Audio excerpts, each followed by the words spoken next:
Chapter 4 The Fateful Decision. The moment they got off at their stop, a wave of clean and fresh September air blew into their faces, stirring all kinds of pleasant memories and associations that only the Russian dacha could invoke. The Russian dacha is a summer house built for one family in a rural area, usually with a forest or lake nearby. The dacha is a sanctuary. It's a place you go to disconnect from your daily grind and connect to the world beyond. As you tread those quaint trails, inhale those pungent smells, and soil your hands in the dirt, you cleanse your soul of all the dross of daily living that separates you from experiencing connection with yourself and the divine.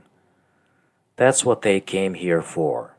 They instinctively felt that the dacha would give them the gift of clarity now that their thoughts were muddled. As they walked along the meandering alleys to their cottage, they felt more and more relief coming over them. The squeaky wooden gate crowned their experience of the overall perfection of the place. They didn't want to talk about anything serious that night, and they didn't. But first things first, Ilya went about the fire for shish kebabs. Amid some unusual grunting and grouching, which the rest of the company found endearing, Ilya got the fire going, while the gals chopped up the salads. Sasha was sitting by the fire doing nothing. He didn't want to meddle too much in the kebab-making ritual. Listening to the gals' lively chatter, he cracked jokes whenever he could get a word in edgewise. The word dacha is derived from the Russian verb to give. In the past, dachas were given to people by the government. When evening fell, they gathered around a long wooden table and ate to their heart's content, while breathing the pungent smell of red-hot coals still smoldering in the distance.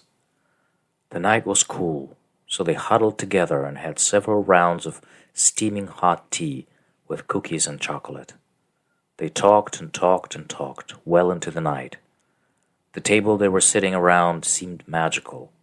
It was exuding a lot of precious memories of other friends that had gathered around it in the past, and it seemed to everyone that these people were somehow present there too, as if they had just finished their food and gone for a short walk. But they would be back very soon. It was almost midnight when Ella dropped the bomb. "So, where are we going?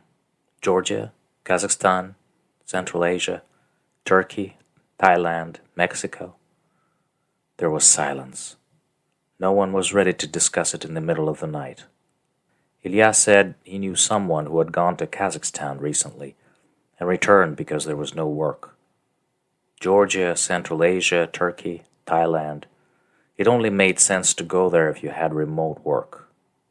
"Which I don't," said Ilya. "Neither do I," said Sasha. "Neither do we," echoed the gals. "And we don't have anyone in those countries," added Alyona. The more they discussed, the more it became clear that the only feasible solution for them was to try to get to the U.S. through Mexico. Even if they had to borrow money to get there, they would eventually pay it off after finding work in the States. But the more they thought about it, the more outrageous it seemed. How would they cross the Mexican border with little kids? As for flights to Mexico, it turned out that the only way to get there was to go through Turkey. All other routes were super expensive. But what if they got stuck in Turkey for months? Where would the money come from? Even if they took a loan, what would happen if they ran out of money before finding work? The more they surfed the internet for answers, the more impossible it seemed. Each family had only enough money to buy a one-way ticket for the first leg of the journey to Istanbul. There was no money for anything else. They didn't have a place to stay in Turkey, nor did they know how long they would have to stay there or how much money they would need. Direct flights from Istanbul to Mexico were over $1,000 apiece, which would add up to $9,000 plus for 9 people. Mexicans didn't allow Russians in unless they had round-trip tickets. There were cheaper flights through Europe, but European countries didn't allow Russians to change planes on their territory. They would simply turn you around. On top of that, there was no guarantee that they would be allowed to leave Russia in the first place. If only one person from each family gets stopped or turned around at passport control, everyone else would have to stay. And they had two 20-year-olds who could be conscripted at any moment. With each new search on their phones, their hopes trickled away. Eventually, they found themselves sitting around the table with drooping heads and sleepy eyes. "Well," said Sasha with a sigh, "we have no choice but to check all the options before giving up." "Let's first call as many people as possible tomorrow and ask for their advice," suggested Ella. Everyone nodded and went to bed feeling dejected. Sasha stayed outside alone. He wanted to enjoy the fresh air a little longer. Finally, he stood up, poured water on the smoldering coals, and went for a slow stroll around the cottage. It was pitch dark on this cold September night. The sky was overcast with a blanket of impenetrable darkness. "Where are you, God?" he asked silently. There was no answer. The wind was picking up in the east. He looked up at the skies, but God was not there. He looked down at the ground, but God was not there. And then a gust of sly wind came from the east, and he heard a squeaking sound from behind. He looked around and saw a lonely lantern swinging from side to side at the corner of the cottage. A small illuminated circle around the lantern was swinging back and forth with the wind blasts. All around it was pitch black. A strange sensation came over Sasha. He looked at the lantern again. "See that spot of light around the lantern?" said a silent voice in his heart, and he recognized it immediately. "I only show one step at a time. The rest will be revealed." As Sasha stood there looking at the bright spot of light dancing to and fro in the wailing wind, he felt a light kindled inside his own heart. "Oh," he muttered to himself, "he reveals only one step at a time. I get it." He smiled and went to bed. The following morning was cool and sunny. Everyone gathered around the teapot on the stove and watched it boil. For some reason it didn't. They cracked a few jokes about watching the pot boil and sat down around the table to eat breakfast. "I heard God last night," suddenly said Sasha. 7 pairs of eyes stared at him intently. Sasha continued, "I looked up at the sky, but he wasn't there.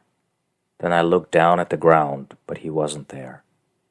Then I heard a whiff of wind, and he was there. He showed me that lantern over there, and said that just as there is a small spot of light around it, he reveals only one step at a time." Everyone was silent. "So what is this next step?" asked Ilya. "We will find out today," answered Ella, and suggested that they start contacting people. They texted Ivan and Inga in Houston, their old-time friends from the 90s. Ivan and Inga had been in contact with them for quite a while and knew everything that was going on. Sasha typed in, "If we decide to get to the US through Mexico, do you know anyone who could host us in Mexico until we figure out a way to get across the border?" He hit send and said, "Okay, that's our first step. We will see what comes up and take it from there." In the meantime, they all decided to go to the nearby lake for a photo session. The surroundings were stunning with mesmerizing colors of the fall. Hardly had they taken a few steps along the gravel path when Sasha's phone vibrated. He swiped it and read out loud the text from Ivan. "Yeah, I have good friends in Chihuahua. We've been working together for 10 years. I can write them and ask." "Well," said Sasha, "a nice start." He smiled and looked up at the sky, where the wind was gently ruffling the sprawling treetops. The wind was not cold and was full of piquant smells of St. Petersburg fall. They made another 100 steps down the path overgrown with firs, pines, and maples. Nadia was jumping over puddles and asking for ice cream. Sasha's phone buzzed again. So quick?" "It's from Ivan," he said incredulously. Everyone froze and waited for him to speak. He read, Enrique and Jennifer answered that they would gladly host you for as long as necessary. Enrique promised to come to Mexico City and meet you personally, so you would never be alone. As Sasha finished reading, everyone was shocked. Aliona teared up. They were speechless.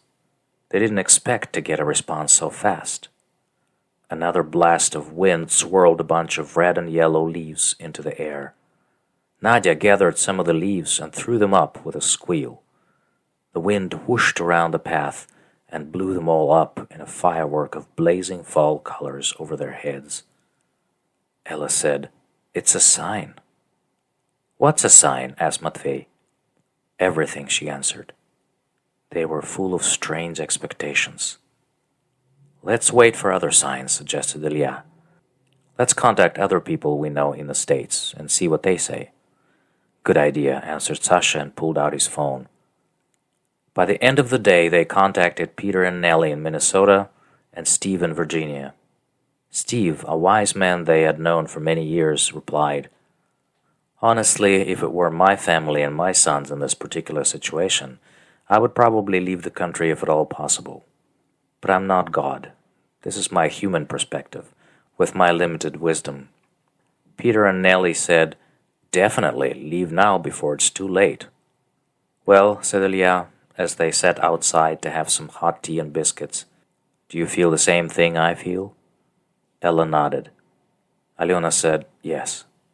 Sasha took a bite of the biscuit and said, I don't know what's going to happen long term, but I feel we know the first step. We're getting tickets to Istanbul as soon as possible. After a pause, he added, And I know what else is going to happen tonight. He looked at Nadia with a sly sparkle in his eyes. What? She asked. Someone is getting an ice cream on the way home, he announced. Hooray! Squealed Nadia as she threw her hands up in excitement and spilled her tea all over the table.